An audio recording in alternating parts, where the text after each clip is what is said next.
అందరికీ నమస్కారం. ఈరోజు జగన్మోహన్ రెడ్డి గారి వ్యాఖ్యలు చూస్తూ ఉంటే దెయ్యాలు వేదాలు వల్లించినట్టున్నాయి. ఎందుకంటే ఈ రాష్ట్రంలో అరాచకాలకి, దోపిడీకి, అక్రమాలకి, దౌర్జన్యాలకి పేటెంట్ ఎవరికన్నా ఉంది అంటే అది వైసీపీ పార్టీకి, వారి నాయకత్వానికి. 5 సంవత్సరాలు, గత 5 సంవత్సరాల్లో 2019-24 మధ్య అధికారంలోకి వచ్చిన తర్వాత రాజకీయ ప్రేరేపిత ఉగ్రవాదానికి తెరలేపింది జగన్మోహన్ రెడ్డి గారు, వైసీపీ పార్టీ అని చెప్పి తెలియజేస్తా ఉన్నా. గత 5 సంవత్సరాల కాలంలో ఎవరైతే రాజకీయంగా విభేదించిన వారు కావచ్చు, వ్యక్తులుగా విభేదించిన వారు కానీ, సైద్ధాంతికంగా విభేదించిన వారి మీద కానీ అడుగడుగున వేటాడి, వెంటాడి హింసించిన ప్రభుత్వం ఏదైనా ఉంది అంటే అది వైకాపా ప్రభుత్వం, గత 5 సంవత్సరాల పాలన. ఒక్కసారి మనం గుర్తుంచుకోవాలి, ఈ రాష్ట్రంలో ఇచ్చే మద్యంలో ప్రభుత్వ దుకాణాలు నడుపుతా మద్యం నాణ్యత లేదు అని ప్రశ్నించినందుకు ఓం ప్రకాష్ అనే వ్యక్తిని ఏ విధంగా చంపారో మనం ఈ రాష్ట్రంలో చూడటం జరిగింది. అదేవిధంగా గత ప్రభుత్వంలో ఎంతోమంది కల్తీ, నాణ్యత లేని మద్యం, కల్తీ మద్యం తాగి ప్రాణాలు కోల్పోతే జంగారెడ్డి గూడెంలోనే 16 మంది వ్యక్తులు ప్రాణాలు కోల్పోతే కనీసం ఆనాటి ముఖ్యమంత్రిగా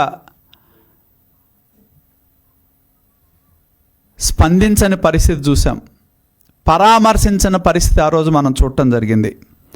అదేవిధంగా ఈ రోజుకి మన కళ్ళ ముందున్న సంఘటన, అమర్నాథ్ గౌడ్ అనే ఒక విద్యార్థి తన అక్కని వేధిస్తున్నారు అనే ప్రశ్నించినందుకు ఆ కుర్రాన్ని పెట్రోల్ పోసి తగలపెడితే ఆ రోజు జగన్మోహన్ రెడ్డి గారి ప్రభుత్వం, స్థానికంగా ఉండే నాయకత్వం దాన్ని సూసైడ్ కింద చేయాలి అనే ప్రయత్నం చేసినప్పుడు ప్రజలు పెద్ద ఎత్తున ఉద్యమిస్తే చివరికి విచారణ చేసి దాన్ని హత్య కింద నిర్ధారించడం జరిగింది.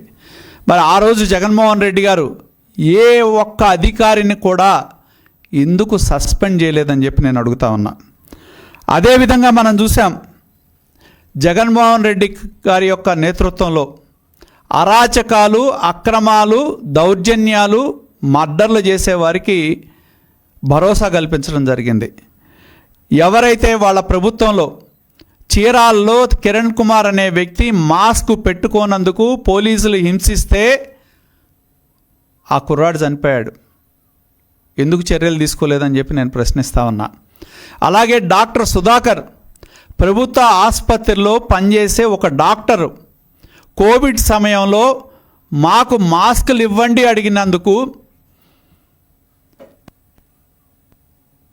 అతని మీద సస్పెండ్ చేయటమే కాదు, అడుగడుగునా హింసించి చివరికి పిచ్చోడనే ముద్రేసి వైజాగ్ నడి వీధిలో చేతులు కట్టేసి పోలీసులు అరెస్ట్ చేసిన పరిస్థితి ఇవాళ కూడా మన కళ్ళ ముందు సజీవంగా ఉందని చెప్పి తెలియజేస్తా ఉన్నా. అదేవిధంగా మనం చూసాం, దళిత డ్రైవర్ సుబ్రహ్మణ్యాన్ని అధికార పార్టీకి సంబంధించిన ఎమ్మెల్సీ ఎవరైతే ఉన్నారో ఆ ఎమ్మెల్సీ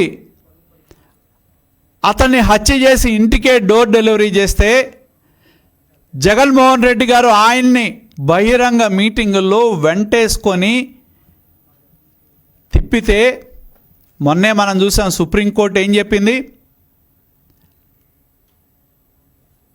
అధికారము, పోలీసులు నెక్సెస్ అయి కుమ్మక్కైనందువల్లే అనంతబాబుకి డిఫాల్ట్ బెయిల్ వచ్చింది. ఈ సంఘటన పోలీస్ యంత్రాంగానికి, అధికారానికి ఉన్న విడదీయరాని అనుబంధాన్ని తెలియజేస్తుందని చెప్పి సుప్రీంకోర్టు తెలియజేసిన విషయాన్ని జగన్మోహన్ రెడ్డి గారు మర్చిపోయారా అని చెప్పి నేను అడుగుతా ఉన్నా. ఆ రోజుల్లో చట్టాలను చుట్టాలుగా చేసుకొని అధికార పార్టీకి సంబంధించిన నాయకులు దౌర్జన్య కాండని దమనకాండని సాగిస్తే వాళ్ళ కాపాడిన ముఖ్యమంత్రి ఆనాటి ముఖ్యమంత్రి జగన్మోహన్ రెడ్డి అనే విషయాన్ని మర్చిపోయారా అని చెప్పి నేను అడుగుతా ఉన్నా.